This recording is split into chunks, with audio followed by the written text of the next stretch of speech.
नन tribal बड'लेण्डनि बेरेखा हानजाफ्रा Nalbari district टिहुसगाव आवग्रिना direct attack खालामनायनि जाहोनाव रुंसारि जायो बिथाङा।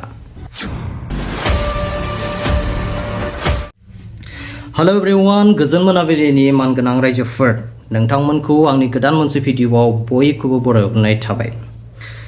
मोनसे दुखुनांथाव खौरां रायजोफोर, बुंनो थाङोब्ला मैयानि दिना स्पेशली बर' हारिनि थाखाय गिदिर मोनसे खहा आरोना। जोंनि बर' हारिनि थाखाय आलादा रायजो सेपारेट स्टेट बड'लेण्ड दाबिनायाव बा बड'लेण्ड सोमावसारनायाव गिबिसिन मुंख्लं जानाय सुजित नार्जारिनि जोनोमगिरि बिमाया श्रीमती लम्बेश्वरी नार्जारिया मैया हरखाब MRM हस्पिटालाव देहा फाहामथाय लाबाय थानाय समाव जोबथा हां लायै रायजोफोर। आसा खालामो गसाइया जेब्लायबो बिथांनि आत्माखौ सोरगोआव आलो गोजोनै जायगा होगोन होनना। दा बे समाव सुजित नार्जारिया मानो सोरनि थाखाय उन्दै बैसोआवनो अबथिरा जिउ बावसोमनो गोनां जानाय, बेनि ससे स्ट'रिखौ नोंथांमोननो खोन्थालांगासिनो आं, खोनासंनो।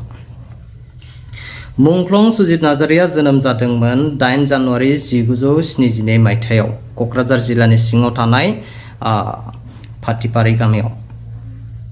रुंसारि जादोंमोन 1987 मायथाइनि 12 जुन खालि। हठात 15 बोसोर बैसोआवनो बिथाङा हारिनि थाखाय जिउ बावसोमनो गोनां जादों। बिथाङा सासे मस्ट टेलेन्टेड, गोरों गोरा आरो गोसो गुदुं फरायसामोन। क'क्राझार हाई सेकेन्डारि स्कुलाव थाखो 9आव गोख्रोङै फरायगासिनो दंमोन। हठात बे समावनो बड'फा उपेन्द्रनाथ ब्रह्मनि थुलुंगा मोननानै गोसो गुदुङै एबसुनि सोमावसारनायाव गोख्रोङै बाहागो लादोंमोन। जाय सोमावसारनायाव अहंकारि अहिंसा बोसोनखान्थिनि सायाव बिथा खालामनानै बड'लेण्ड रायजोनि थाखाय बाथ्रा बुंदोंमोन।